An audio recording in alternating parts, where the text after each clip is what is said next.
And welcome to the LV Home Experts Radio Show. This is the only show out here in Las Vegas, live, coming to you.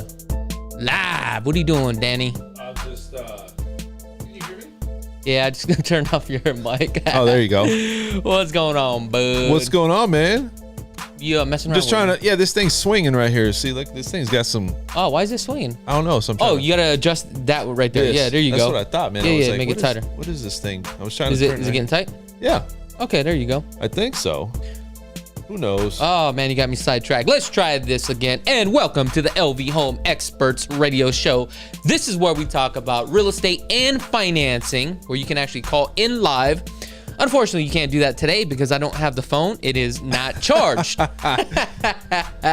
How is everything going today, my man? Oh, it's good, man. I got a lot of momentum. Just not a lot of homes right now, it seemed like, out there. Mm-hmm. So everything's good, though. I got the activity levels high. Yep. And, I'm just plugging along, man. It's a good Wednesday. Looks a little cloudy out. Looks like it's about to rain out here. You know what? This is my kind of day. I love these overcast and kind of like the doom and gloom for some apparent reason. The doom and gloom. Yeah, I love this kind of weather. It's like the Hilo weather. But on today's episode, we're going to do something a little bit different. We're going to be talking about the luxury market, right? And the reason why we're going to be talking about this is because last week, Wednesday, I got caught up. We were so busy on the super chats, right? A lot of you guys supported us through the super chat. And I forget the name of this person had asked us about the luxury market. But then, as we were having a conversation at that time, you were talking about financing. But I said, I'm going to get back to it with the info. I already had the info up on my screen. Yes. But what happened was I totally forgot it. And I just literally just end the show like a douchebag. So I do apologize for that. So if you are watching, okay, this is for you. So we are going to be doing an episode on a luxury market today and what is going on. And the other thing is that I had made a shift in my business as far as going into the luxury market. So I am really, really marketing into the luxury market now. That's good. Hell yeah. It's time to step up my game. What is that? What's that break off? Point? Well, out here, they consider the luxury market at $1 million and above.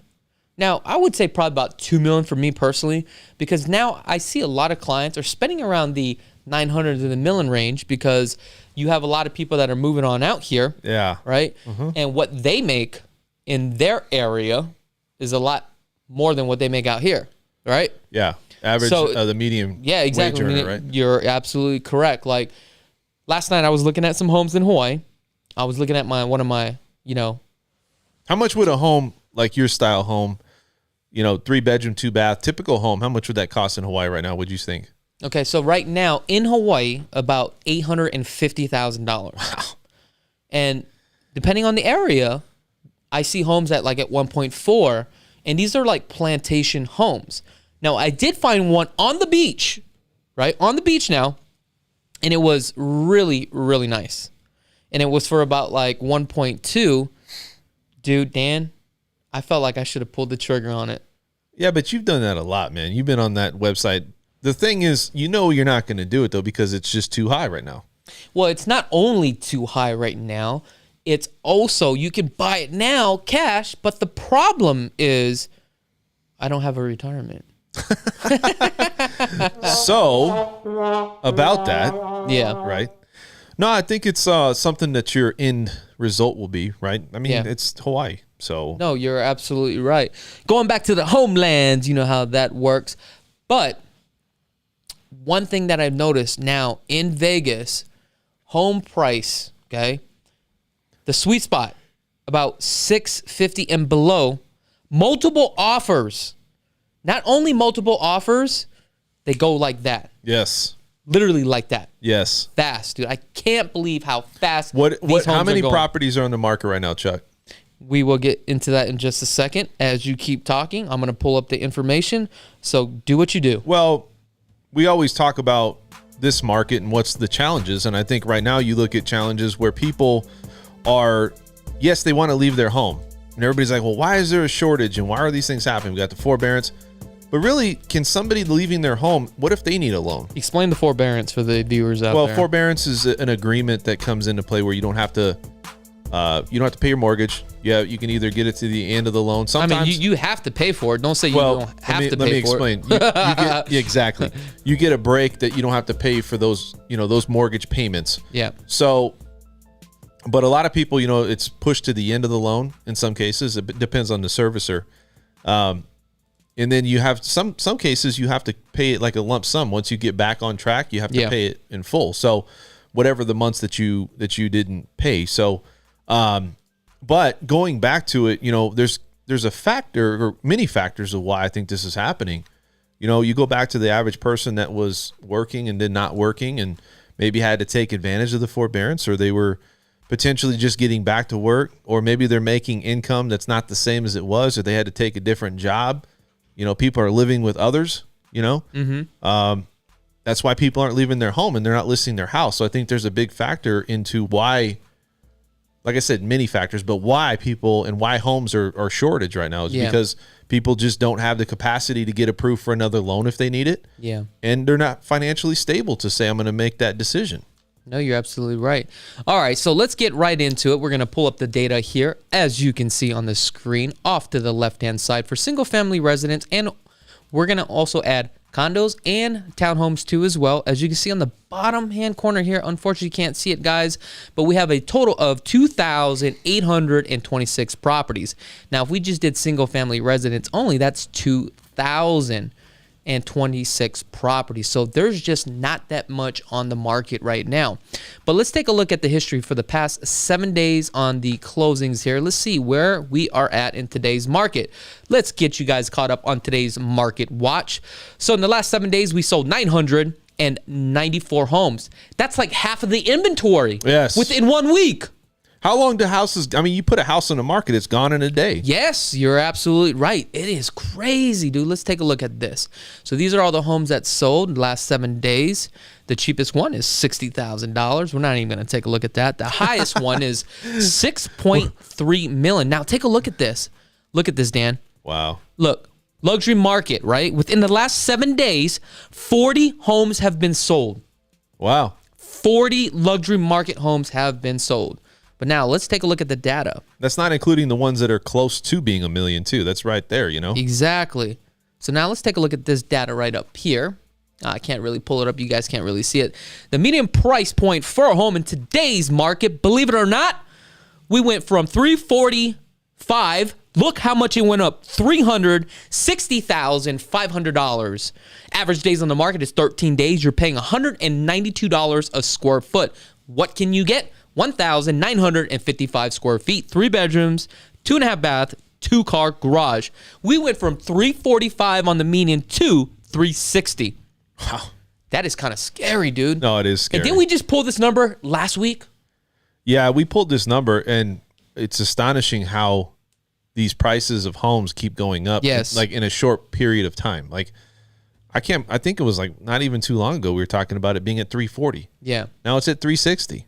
That is unbelievable. And it's not, the average home on the market, we don't even have an average days or average days on the market. We don't even have an average. It's really a day, right? Basically. There's no average day.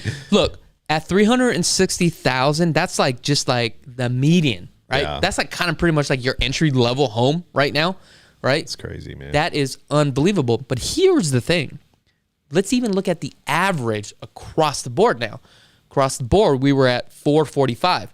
Now we are at 454 at $200 a square foot, right? Mm-hmm. That is crazy. Things are just moving way, way too fast. They're moving quick. Which the problem is that it's consumer confidence, right? Supply and demand. Yeah, it's definitely consumer confidence because, I don't feel confident. Well, there's a lot of uncertainty too. I mean, there's a blend of things happening.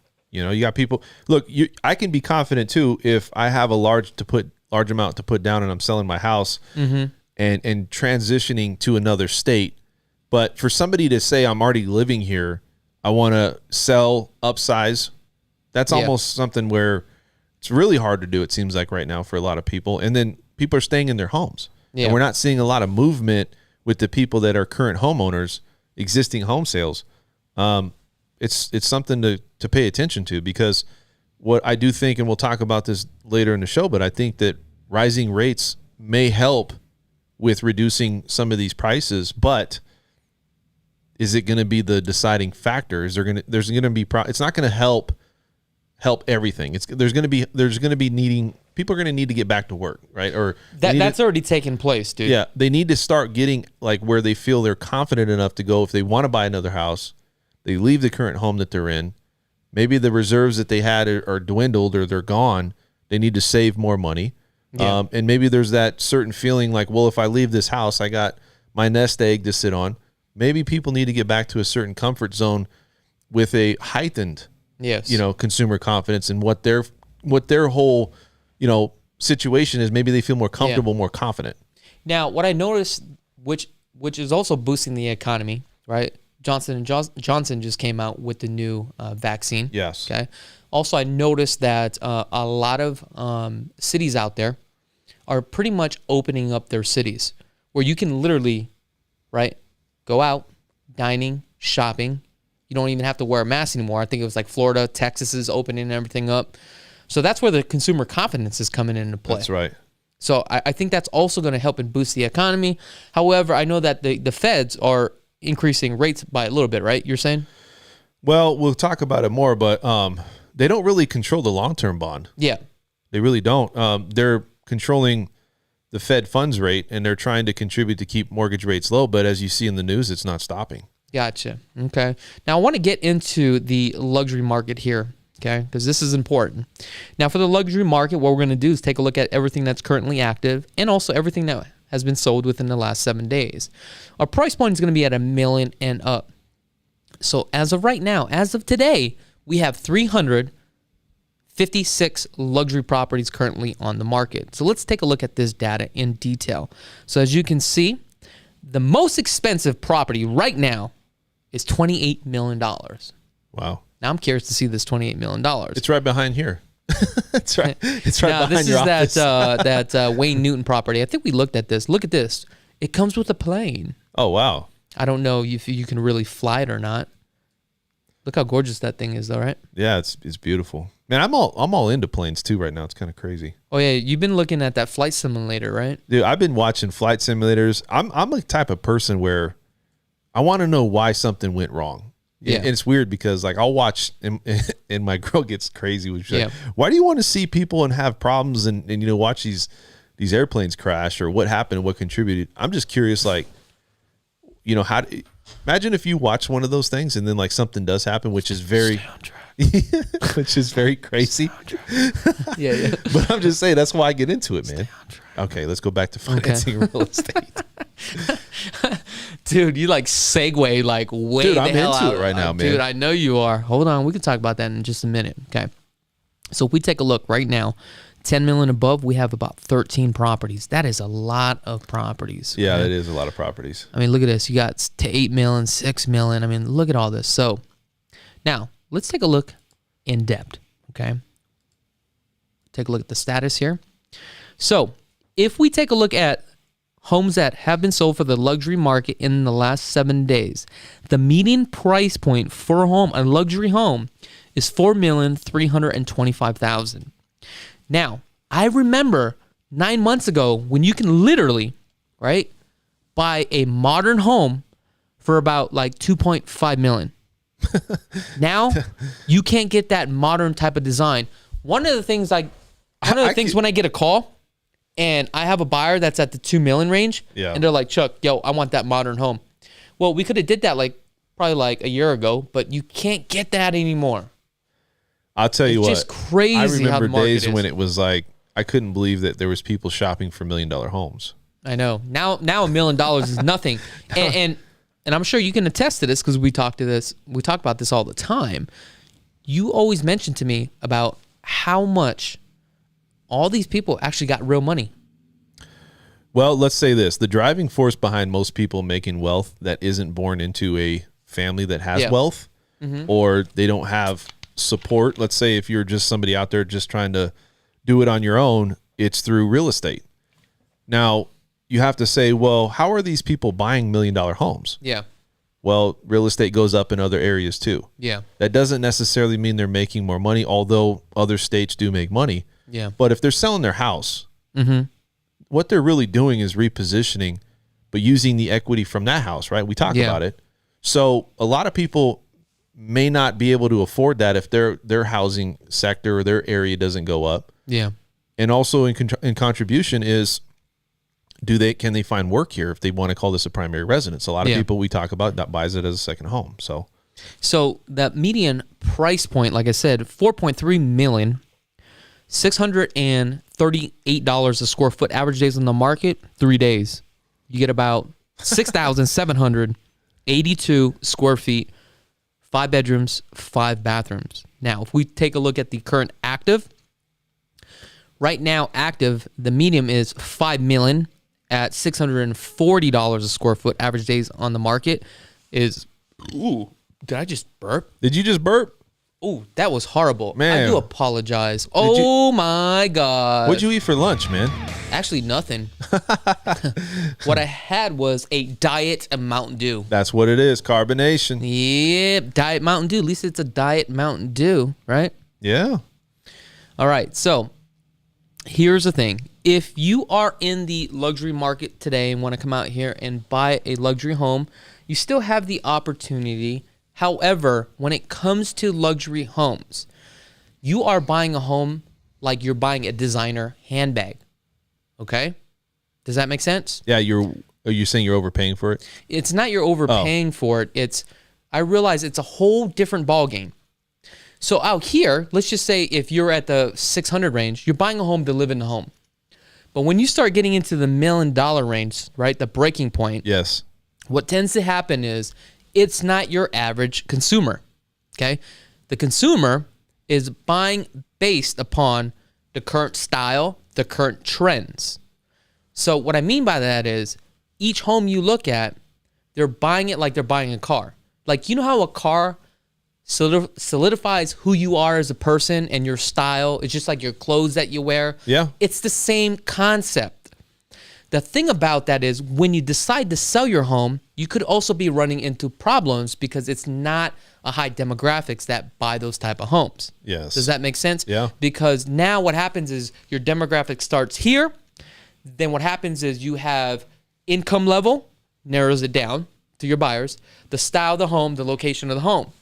That is why it is so important when it comes to luxury homes that you buy in the right locations, and you always have to think about the resale value.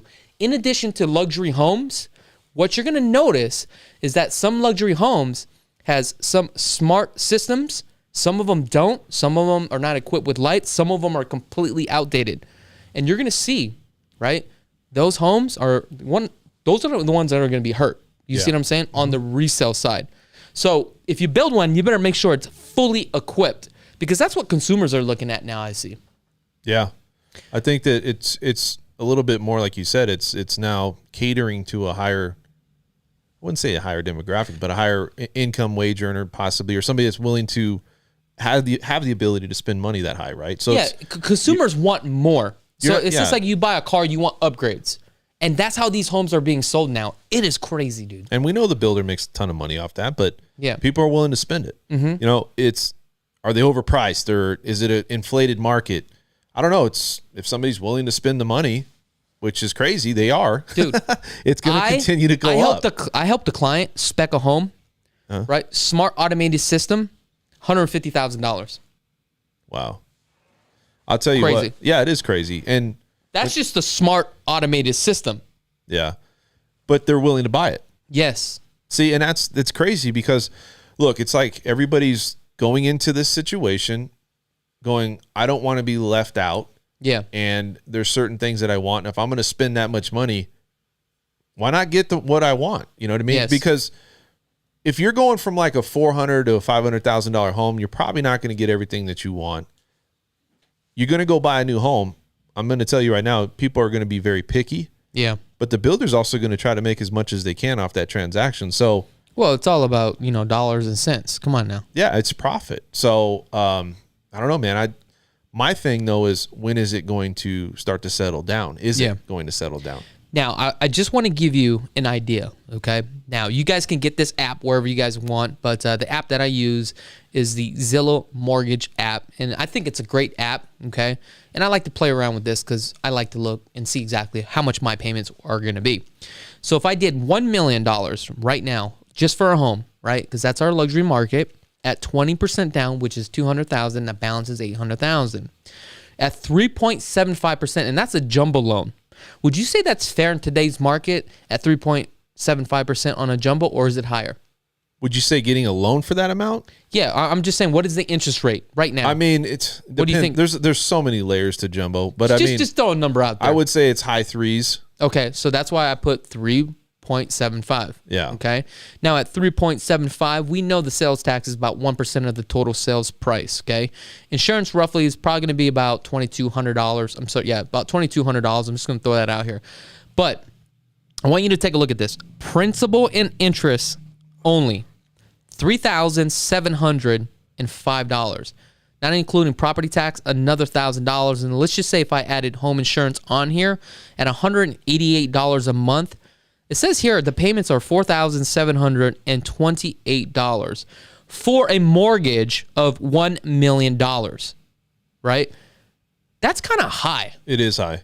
I mean, yeah. I look at this, okay, and look, I'm blessed, Dan, and I'm going to say, you know what? I make okay money, right? But I don't know where all this money is coming from that somebody can spend like $4,700. Now, imagine if they're buying a $2 million home, $3 million home. I mean, obviously, these are entrepreneurs that are probably making over $100,000 a month. Yeah, I mean, but what is that percentage of people, though, right? That's what I'm getting to. It's like, it's got to be a very small amount. Mm-hmm. So how are all these homes getting sold? I don't know. I mean, maybe it's a desirable area. I also think, too, though, that people are having more money because they have assets like homes and things like that. Yeah. That if you didn't have the equity in the house, position, mm-hmm. and they're putting down a large payment, would they qualify with the minimum amount? Yeah. That's something to look at. Because some of these people might not even consider buying a home. If, for instance, if I had a house and I was going to sell it for $900,000 and I go to another state and I put down $150,000 or $200,000, but after all that, I can still hold on to $100,000. You're absolutely right, and you got it. I got what? You hit the nail on the head. On the head, or the hammer on the head. The hammer on the head. It's there's an excess of equity in property, and they're using equity position. Yeah. and that's how they're affording it. No, you're absolutely right, because there's cases where I'm working with people out in California and also Hawaii.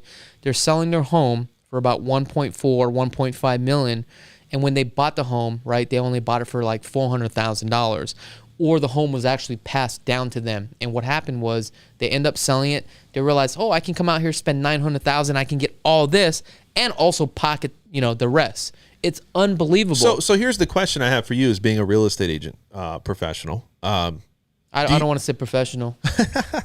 Somewhat professional. I got the tattoos and the gold chain. Do you think that's good for the economy here in Vegas and other economies, or do you think it's actually a bad thing? It's good as far as stimulating our economy, and it's great for us because we're making money, but it's unfortunate for the people that do live out here with the median price point being at $56,000 per household income. Is that still the same? Because it seems like a lot of these average, wage earnings in other states, other counties, they're going up, and is it slowly going up here? Like, I felt, I was reading. You know what? I haven't ran the numbers and checked it yet, but the last time I checked it was 56,000. Well, I feel that there is some stagnation here in Vegas in general, because we're one of the last, I would say, recoveries, because there's a lot of people that are still unemployed, a lot of people that are living with other families. Yes. Some people can't pay their mortgage and they're staying in their house through the forbearance program. So maybe they're not recovering as fast as others. So I can't see how, we are thriving. We are, but I feel like it's thriving because others are coming here and stimulating our economy. You're absolutely right. But internally, we are not stimulating our own economy. Our own nucleus of where we're at is not, it's not thriving. It's not building. It doesn't seem like even though Vegas is coming back, right? We see it that it's slowly coming back. Are people really back to where they were here? Not as a nation. What it is, here. It's real money that's coming out here. And they're like, you know what? It's cheaper to live there with tax incentives. We're going to go out there. But it hurts us. Yeah, I mean, it hurts if I'm here, let's say I was working at a place and you're making $23 an hour. I'm in construction or I'm something. Yeah, I'm working at a factory or I'm working somewhere. Good luck on trying to really keep up with the Joneses if you're trying to go out and buy that new home, because all these new homes are, as the demand keeps going up, people are still paying for it. You can say it's overpriced, it's overinflated. Somebody's paying for it. The builders are reaping the rewards of people coming from other states. Somebody's taking advantage of the fact that it might be something where here we're having an issue like, I can't afford that. Over there, when they move here, it's like, that's actually a downgrade from what I would pay. You know what I mean? Like, if I had to go buy this same house where I'm living, I'm living it. Like, I got the house that I want, and I'm not having to pay higher taxes and other things. So I don't know. I think for the Las Vegans or the people that are locals here, potentially they're going to have some struggling to do, you know, may have to live. I've seen people, living with families and stuff where you got two families living together. I'm not saying you can't find a house, but what real house out there is there going to be for somebody that makes $75,000 a year? Like, where would you put them? Nowhere. That's what I'm saying. Like, and you go back 5 years, 75,000 is a pretty good living. I know, and you could get a lot. You know what I'm saying? Yeah, it's crazy. It's just it's not. I don't think it's benefiting locals here. I think, yes, we want to promote people coming here. It does help us, but I think you also have to take that in consideration. And how do you stimulate here in Vegas where people can start affording the average home? I do think that rates going up recently is going to play a factor, but when does it stop and when does it start to regress? I don't know. What are your thoughts? My thoughts is I want to move forward on. Okay. Is that okay? Is that okay if we move forward? Move forward. Thank you, sir. I really do appreciate it. And that was very rude of me, Dan, because you know why? You were talking and I wasn't paying attention, and I was trying to like mandate the station. You know how that goes. You're trying to run the show. Exactly. And Dan does the same thing. Oh, maybe I should turn off my. Somebody got your number from the last show and they called you. Yeah, no. Oops, sorry about that. I'm just okay. playing.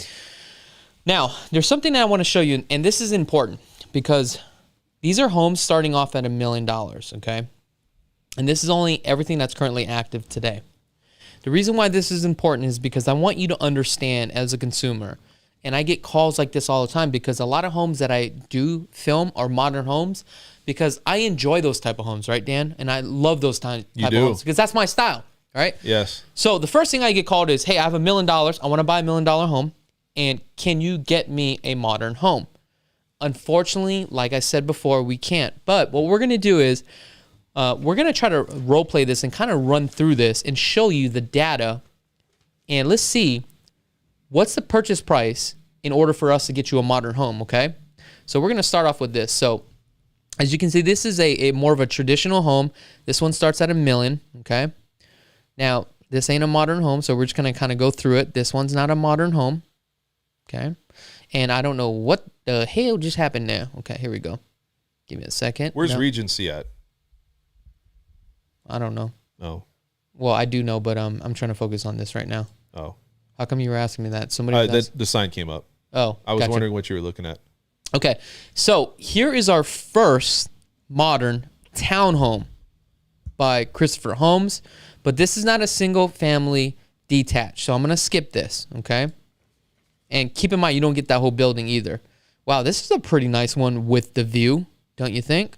Yeah. But again, it's not that modern home. So I'm going to keep going. So just give me just a second.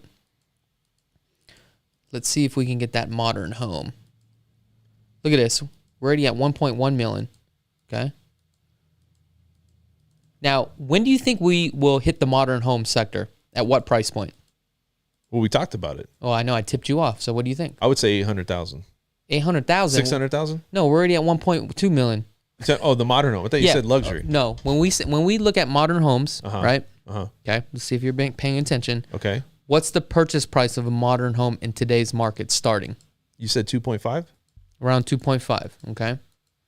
So I'm just going to kind of go through this whole process here in a second here because I want you to see as the numbers consistently change. Look at this. We're at 1.2. Okay, I'm going to go faster. Oh, was that a modern home? This is somewhat a modern home by Toll Brothers, okay? Yeah. But that's a track home, right? We want to go more into a custom modern home, okay? We have one here, but that doesn't really count. So this is, let's just take a look at this. So we do have one that's at 1.3. Now, let's take a look at the location because this is going to be very important. Because remember, when I told you, when you purchase a modern home in today's market, it is very important to purchase based upon location because the way that Las Vegas is designed now with the county, everything is based upon master plan, community, and zoning. About 75% of the homes now, look at this. This is out in the Northwest, right? Lone Mountain. Now, there's nothing wrong with the Lone Mountain, but as you can see, there's a lot of dirt here. So what you're going to notice is that you have a custom home here. Then you may have a home across the street. That home is only worth $600,000, but you just built yours for 1.5. But the benefits out here is you're going to get more land. So my question to you, Dan, is this. Look at me.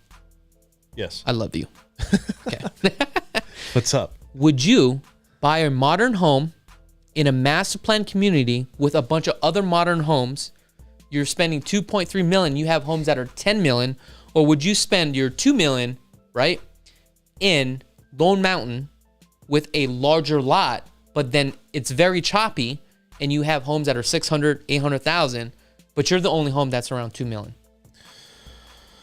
I think I would probably go for the lot, personally. Okay. And there's nothing wrong with that because it's case by case basis. You know, one of the things too is like you got an HOA, you got you know, a PUD, and you got a lot of these master plan communities. The thing is, you got to really be cookie cutter when it comes to that. I'm not saying that going out to Lone Mountain and places like that where you got more, but you're not gonna have somebody breathing down your neck. Even though you got a big house and a nice house, you're still very, very close. You know, so I think, I don't know. I think I would want a little bit more freedom. You know? And that makes sense. However, the way that I look at this, I always look at the resale value of a home because we know that you will never live in a home for the rest of your life, and I hope you don't. No. Well, think about it like this though. So, you know, over in Southern Highlands and places like that, we have these old houses. Yeah. And if you drive down, they have a big lot. They're not the most modern home, But what it does give you is privacy. What it does give you is the fact that there's traffic that comes through, but it seemed like these people can do what they want. If they want to park, they got RV parking, they got excess amount of lot. So for me, if I got that much money and I'm putting money down, I'm going to probably do that. Yeah. Now, for me, it just makes more sense of buying a modern home in a luxury neighborhood to maintain its value. Yeah. And that's just my personal preference. Now, as you can see right here, modern home, we have one at 1.5 million. Now, this is a Blue Heron home, okay? I can just tell by the design. Yeah. Now, this is a beautiful home. Don't get me wrong. Now, is this a true custom home? Unfortunately, it's not a true custom home. This is what we call a track home. And that's where we have a difference. Custom home versus semi-custom. What's the real difference between that, really? Okay. Is there a real difference? Yes, it is a big difference. Okay. Because let's just say if you bought a luxury home like Blue Heron, and I love Blue Heron because that's my style. Totally my style, yes. Okay. Now, the problem here is that, number one, now, let me correct myself. Blue Heron does also build custom homes too as well. So if I was going to build with Blue Heron, because that's my favorite builder, I would build a true custom home. I wouldn't build a track home. Now, what the difference between semi-custom versus true custom is, let me give you an example. If you went to Blue Heron to the Bluffs, okay, it's up on the hill right next to where you live. Yeah. Okay. Because you live in the Bluffs too, right? No. Are you bluffing? I'm bluffing. I'm not up there. So what that means is that when you build a home, you don't build a custom home. Yeah. You have an option of 4 different models to pick from. Once you pick that model or that floor plan, you may have certain items that you can change in the floor plan. Okay. Then from there, then it's all cosmetics. So that's what we call a semi-custom, where you can customize it to a certain extent. Because what happens is the builder has already pulled the permits, right? And got the permission to build those 4 different types of models. Now, a true custom home would be that you sit down with an architectural design and you would hire a contractor. Then you would get the permits from the city. Yeah. You would buy the lot and build that true custom home. I see. And a custom home is unique. It's the only one out there. You see what I'm saying? What is the threshold for a builder, though, to say, well, you got these 4 options, and then you have somebody come in and say, I want a waterfall and I want this. And, is there a certain limit of how much you can get? Now, when it comes to structural items, you will be limited. Okay. However, as far as anything cosmetics, example with Blue Heron, it's endless. Endless. Now, you can't take a 6,000 square feet room, area, right?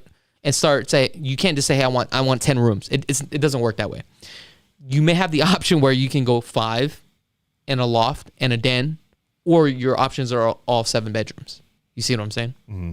So there's a limit, but there's not really a limit, but there is some things that probably the builder's willing to do and not do. Yes, correct. Now, there are some builders out there, and I'm not gonna say like luxury builders, but I'm gonna use this as an example. Just a standard builder, okay? When you go to the design studio, you may only have so many selections of flooring. You may only have certain selections of countertops. Do you see what I'm saying? Yeah. Like with Blue Heron, if you don't like the flooring, you can literally pick a different flooring. Do you see what I'm saying? From a different company. Now, when you start getting more into the high end, some builders will have series like Tri-Point. When we used to do the $1 million deals, we still do, but there was one that we did. We liked a flooring that the builder didn't have, so we outsourced the flooring from a different company. Huh. Does that make sense? Yeah. So I had to do the legwork, but then what would happen is the builder got even paid more money on it. Wow. Right? Because we outsourced it to the builder. But I had to go track down this certain type of tile. But knowing this information, yes. If your client goes to a builder, call me.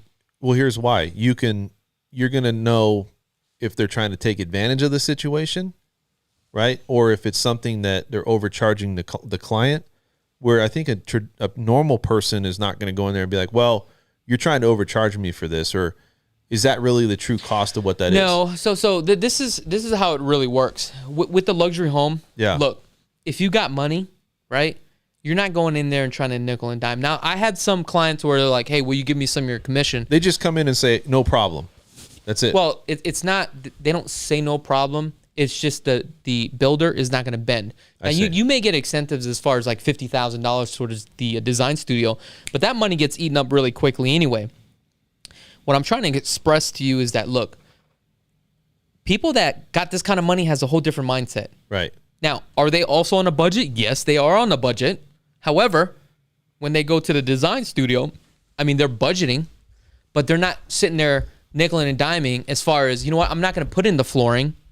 I'm going to wait and do it after the fact. Majority of the clients, about 90% of my clients that buy these custom homes, they will just have the builder to do it because they just don't want to sit there and waste time. That makes sense. Time is money. Yeah. So if they're paying 50 grand over, they'll still just do it because it's not worth it for them to close on the home. Then at that point, they're going to outsource it and have a flooring guy come in. It just doesn't make any sense. Well, I was just saying it's not about like just sometimes though, builders are in it to make money. I'm just saying, they're not nickeling, diming, but does somebody know like they're getting taken advantage of and they're still like, hey, no matter what, whatever, I'm just going to go forward. Like, yes. Right. And so they don't really question it. Here's the thing, because depending on the builder that you are buying, especially with the luxury builders, okay, look, you ain't buying a fake Louis Vuitton bag. You buying a real bag. So as you got the money, you ain't got the money. But you already know this going in up front. Now, there's clients where I'm piecing together a deal where they are on a budget and they could barely squeeze by, right? But that's where we have to maximize your money on these luxury homes if we're going to flip the luxury home. Yeah. But sometimes I realize you ain't got enough money just to get the bare minimum. You see what I'm saying? Yeah. I mean, it's just a different world. Yeah. It's weird because everybody, when you buy when you buy a property, it's the biggest investment a middle-class person's going to make, right? It is like besides a car, but that's not even, but you buy a house or you buy a couple of houses. That's a big financial commitment. That's a big commitment for somebody that's middle to upper middle class. Mm-hmm. It's just crazy to me that you have people that make that much money that they understand they're overpaying like a Louis Vuitton purse or whatever. They're just like, hey, just throw it in. It's like that's just a different classification of people, and it's just a different world, And so I don't know. Now I want to get right into the financing when it comes to luxury homes. So when somebody comes to you and they want to purchase a luxury home and they want to get financing, okay, what type of programs or the type of loans do you have out there for these luxury clients? Well, I mean, they got the $1 million. You can buy a home as a veteran up to $1 million. They got that still. Blue Water Navy Act that came out. There's a lot of people that have money. Now, we talked about where it comes from, so we're not going to go down that road again. Yeah. I do think that there's a lot of people, though, that still put a huge amount down. Yeah. And they're still maybe in a jumbo classification, which is anything here in this county above 548, 250. But they're not really taking out $1 million or $1.5 million loan. Mm-hmm. I see people where they might buy a 2.5. Yeah. Their loan is maybe $1 million. Okay. And they're putting down 1.5. Wow. But it's not like, well, we're going to put down, and we had a couple of clients that did that. They put down like 1.4, but I think the majority of people, they usually put down a large amount of money. So when it comes to financing for them, they are more payment sensitive, it seems like. Payment sensitive, and also too, I think they have the money. Yeah. It's a big difference. Like if you got the money and you know that you don't want a large payment and it's just because of preference, there's no reason to take a $1.5 million loan. Yeah. And I think that's where people are at. It's a different world too. It's not just they got the 1.5 to put down or the 2 million. When you start looking at these assets and these things and all these moving parts of just different businesses and different ways that they're in the stock market or they're just investing. I mean, yeah, there's multiple streams of income when you start to get to that point. So dropping 1.5, yeah, it's not a big deal to them. Now let's talk about the type of investors you have. Is there like multiple investors that you have for these jumbo loans? And I want you to also answer the question as far as, let's just say if you are a consumer, how would you actually advise them, or how would you advise a consumer to shop around to find the best jumbo loan? Like, what should they look out for? Well, jumbo's its own animal. It's not a cookie cutter type of loan. Yeah. There's different investors that take different risk thresholds. So when you're looking at, can I find an investor that's going to take 10%? Possibly. Can you find somebody that does 15% down? Potentially, right? But there's always extra layers or extra compensating factors when it comes to lending. So we always go the most safest route, where most banks are going to be it's going to encompass most banks. 20% down, having a specific credit score, having more money in the bank if you need a loan like that. And then there's just, self-employed people like that. Is it harder? It's harder, and especially if you're doing a jumbo loan, because banks look at it as it's a higher risk to them. Yeah. So they restrict it more. You have a debt ratio that needs to be under a certain amount. You can't just, Example. Well, you got to have all factors, when you do a jumbo loan, but you want to probably be below 41% of your total debt. Yeah. There's a survey that came out. A lot of people, they're actually paying more for their mortgage or more for their rent. I just saw rent. Yeah. Than they had in the past. They're 55% of their rent is what they're, versus what you make. Yeah. So they're never in that position though. It's like there's more money and more income. I'm not going to say never, but when you're buying something like that, there's a reason you're buying something like that. So the banks will always open up and say, well, we'll take on a little bit more risk. For instance, if you're a bank statement program, maybe they'll help you with something like that, or an asset program to help you get into a loan. Again, though, it's about risk and profit. The bank is going to look at the risk threshold, and they're going to pass the risk to you through the higher interest rate majority of the time. So every institution in the banking world has many different banks that offer jumbo loans. They all just have little differences, subtle differences. Some of them go a little bit more aggressive, and some of them are pretty restrictive. So let me rephrase this question. If I am a consumer looking for a jumbo loan, why would I use you and your company? Well, because I have access to many different jumbo lenders. Okay. And I can shop the lender for whatever their qualifications are based upon that client. Okay. Now, ultimately, it's up to the client to take that and say, hey, this is what I'm looking for. But most of the time, it's what are your goals? And then you kind of look and see what the criteria is of that person getting a loan. And then you try to fit them in the best world. It's not like when you talk about brokering, brokering is just a different animal too. It's like now you're sending it to another bank and they're going to control it. That's not what we're doing here. Yeah. But it is, in a sense, it has some, similarities. Yeah. Because what I'm doing is I'm actually ultimately, it's more like a freelance. I'm going out and actually working for you to find the bank to help you. Yeah. Totally different than just, hey, can you get approved for a Fannie Mae, Freddie Mac, VA, FHA loan? It's just a different animal. So for VA buyers out there, there's a lot of lenders that's still willing to give loans and to extend credit. But I do think that post-COVID or during COVID and where we're at now with self-employed, a lot of these people are self-employed, and a lot of people have different streams of income. So it is a little bit more challenging in some cases. Now, as a lender, how long does it take to close a transaction like that? Well, if it's up to the lender. I mean, people always say, well, it takes some lenders like, well, it's 60 days. It really comes down to the lender. I would say it's anywhere from 30 to 45 days. Why does it take a little bit more time? Because you sometimes have a field review. Yes. And sometimes it takes longer in underwriting to get approved because it is a jumbo loan. Yeah. So the criteria and time frame for those two, what a field review is they want to have a second appraiser go out and make sure that the first appraisal that was done on that property is consistent. And why did they always take the lower one? More conservative, and that's the thing. So if I went out there and let's say, I'm just like, man, this is a great property and I'm appraising this one for $900,000. And then you have another appraiser go out there and be like, well, I'm going to really tighten up the screws on this one. And instead of at $900,000, it comes in at $880,000, right? Yeah. And usually there's a bigger swing when it comes to jumbo loans when there's a difference in appraisal. Yeah. You know, so they're going to take the more conservative because in a banking world, I think they look at it as somebody's looking at something like why would somebody give that much difference or look at that? So you can always go and challenge it with the underwriter, but it's very hard to prove that. Now, you did mention the closing date, okay? It's 35 days to 60 days, okay? I want to elaborate on this topic because this is very important because the average days on the market, the closing date for something like this is less than 35 days or sooner, right?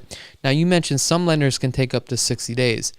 This is the reason why if you are planning on purchasing in the luxury market out here, it is so important that you actually get fully approved first. Turn in all your paperwork so that way you don't go under contract. Now you're scrambling and you're getting frustrated. This has happened time and time again.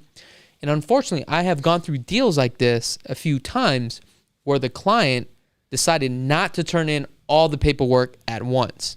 And this is the reason why it's so important that you fill out the loan application, you turn everything in to your lender, correct, Dan? Correct. And, you know, and like I said, I mean, some people fit, personalities got to fit. It seems like when at this price point, a lot of people like to turn in paperwork as they're going through the process, which makes it harder. And I notice a lot of clients are like this at this price point for some reason. You know, I think it comes down to... and I understand they're busy and all. Well, think about it like this. So when you have a world, everything at your fingertips. Yeah. Before, you used to have to actually drive down and see the lender, bring your paperwork. They would have to make copies of this stuff, right? Yeah. And now it's frustrating people when they have to like go and upload documents because they get this automated system that spits back and says, you're approved. Yeah. You know, and so the convenience of life today has maybe been the reason why some people maybe hold off or maybe they don't have the paperwork. For the most part, people, you know, put their paperwork or send their paperwork in pretty easy. It goes through a link, you know. Yeah. But, you know, I think that when you go back to lending and paperwork and how important that is, it's very important. It's very important. They ask, well, why do I fill out the application? Then you ask for it. Well, it really is verification to an underwriter because if you're somebody in my world, I don't know if every lending institution does that. I actually have an underwriter. You should, as far as good practices. Right. I have an underwriter look at it because I'm not perfect. I can't sit here and say, I looked at everything and I didn't miss anything. So sometimes I have a second or third set of eyes. A lot of times it's an underwriter behind me coming in and say, Dan, everything looks great, but person didn't give you their profit and loss statement. Or did you know that they've only been on the job for 2 months, right? What are you going to do with that? Yeah. Hey, I'm going to do this. Oh, okay, well, let's make sure we get these things. And so there's a lot of verification. You know, I get it. It's the boring part. Yeah. Getting a loan is not the fun part of the transaction. It's not. I get it. Looking at the home is the fun part. It's like going to the dentist, man. Nobody wants to go to the dentist and sit in a chair. It's like, I get it, but is it necessary? Yes. You're absolutely right. Now, this is the part in the segment where we get right into financing with Dan. Let's get it. Yeah, let's get it. All right. So, man, across the board, everybody knows that this last couple of months, it's been very challenging for people to save money on their interest rate, you know, and it just like I said, as things tick up, this is where the market's going to change. And we saw a decrease in refinance applications and also purchase applications. Refinances are down really across the board. And we talked about a lot of people still on edge and on the fence about, you know, should I go buy a house? That's always the big question for me. Yeah. Is now the right time to buy a home? And, you know, to answer the question, I don't know. I mean, if you're living with people, you want your own place, maybe so. If you don't have a job or you don't have money saved up, maybe you need to hold back. I don't know. But you have a lot of people right now that are living with other families and still trying to figure out their income and what's going on. So going back to it, inflation has been lowered. And I don't feel like inflation's ever a good thing for mortgage rates. It's really not. And so you see the economy ticking up. A lot of this is, well, the economy's doing well. They had durable goods came back, and it was really high. It was a really high number, right? And that's a gauge that they look at to see consumer spending. Well, I think a lot of that, too, is that we have extra money in circulation. We've had people get stimulus checks. So that does help. Is that accurate? I don't know. You know, like, are people really making that much extra money where you're seeing durable goods and the economy thriving? There's a lot of stagnation with the economy as far as it's slowly coming back, but some have said that they predicted better numbers. Yeah. You know, and the numbers just aren't showing what they thought it would be. Now, I did hear that the stimulus check that some of these people are getting, they're actually getting paid more money staying home versus going back to work. That's the thing too, but that's about to dry up, right? People in unemployment and things, that's going to start to go away pretty soon. I mean, unless it just continues, because there's got to be a point where people get back on their feet and they got to get recovery. Yeah. But you're seeing all these things. It doesn't matter what the Fed's doing right now. They're buying $30 billion last week. Yeah. Mortgage-backed securities and bonds, and they're buying treasuries. And it's had little to no impact on rates. Wow. So we always say that, well, there's a lot of things happening where the government can, they can influence the economy and the market. So some of the things is working, some of the things aren't. I think this is going to be more of a long-term plan. They're talking about hitting that 2% inflation number that they always want. Yeah. But they're talking about in the next 3 years. I think Powell came out. Yeah. Colin Powell's like, that's our target. Well, great, but that's not good for rates. And then are rates going to be the ultimate deciding factor to level off some of these people buying homes right now? Are people going to regress, right? Because now they're saying, well, look, 3%, 3.5%, 4%, that's cheap money. Yeah. People don't think that though. Yeah. In their mind, they think it's crazy high. Refinances may come back, but right now they're just not there. Is it stagnant right now? Very stagnant, and rates are slowly going up. People always say, well, what are your rates today?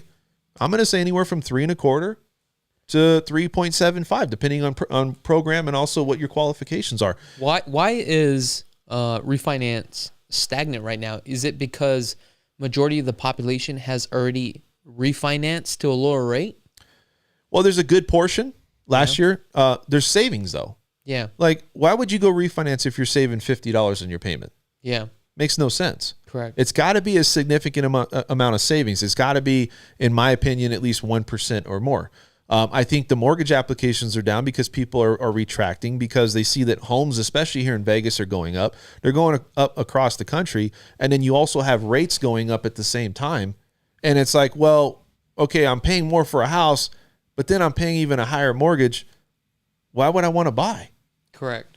So now you just see a very slow market trying to recover. The vaccine's out. They pulled back on that new stimulus. That's gone back and forth. Yeah.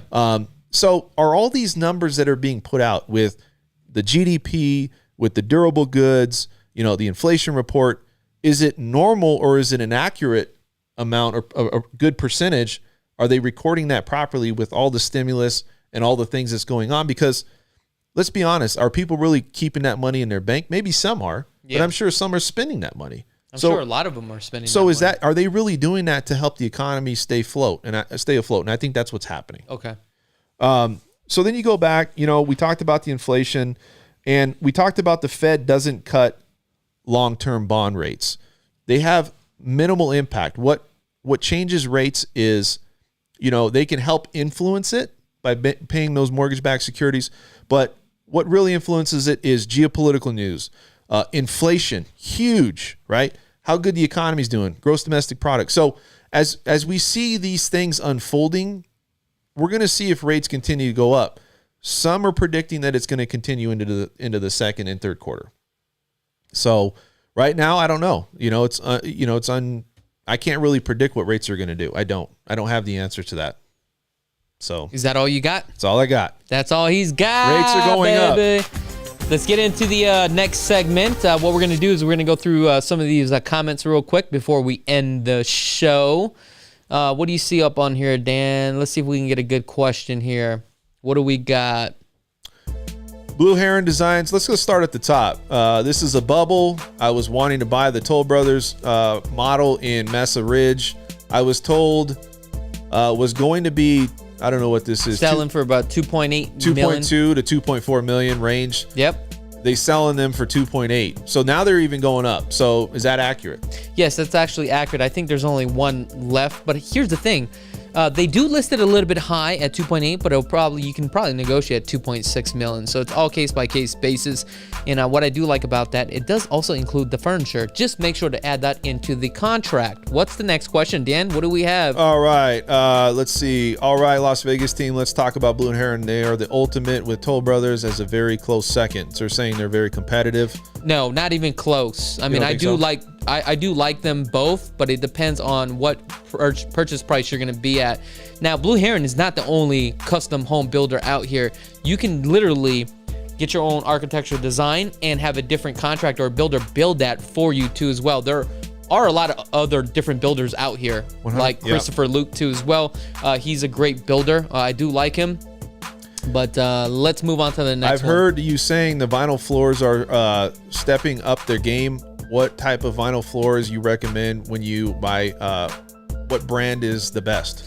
Okay, as far as for brand, there's all different types of brands out there. But what I do look at is the water resistant. Okay, so that's something that you have to take a look at, and also the scratch resistance. So there's not really a one good brand. There's a lot of them that are really good, actually. What else we got? Let's see here. Trying to look.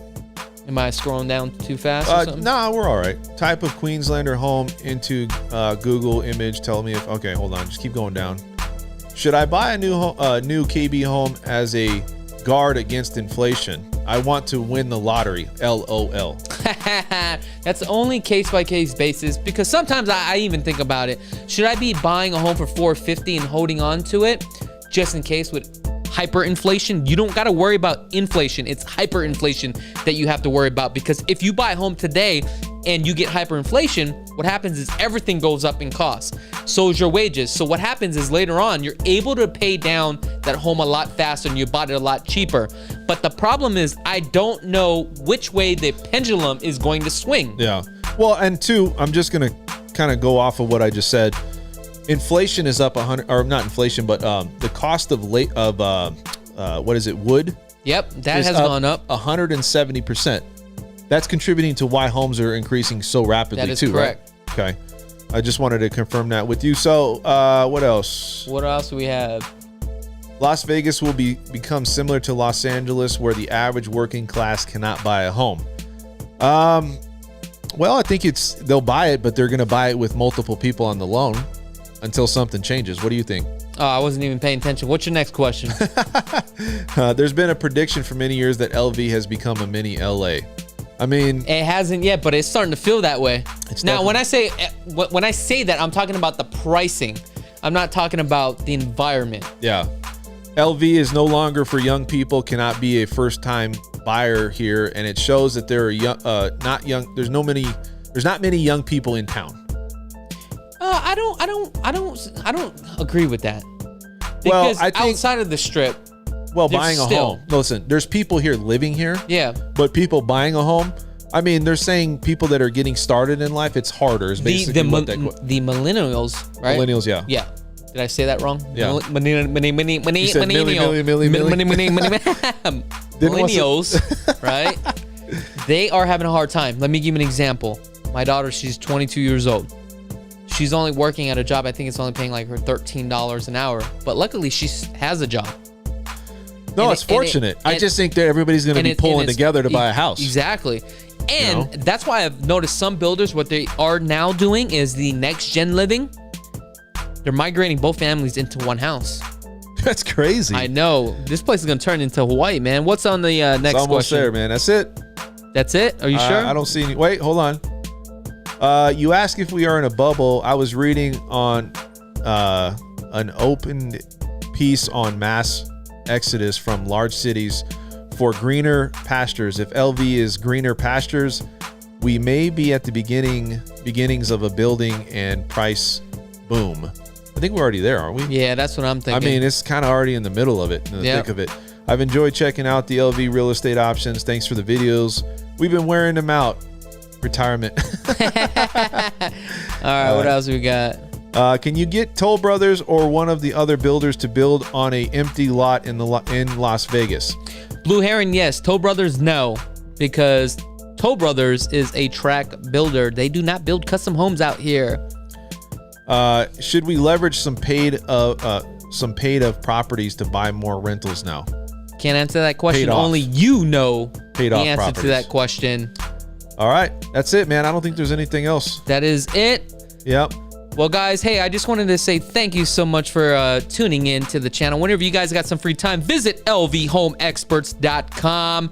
This is where you're going to get all the properties that are currently on the market today. Now, before you start shopping for a home, make sure to go to the financing. You're going to click the start button. This is where it's going to take you to the landing page for Dan French with Guarantee Rate. This is where you want to get approved. Guys, again, thank you so much for tuning in. Until next week. I'm out. Peace.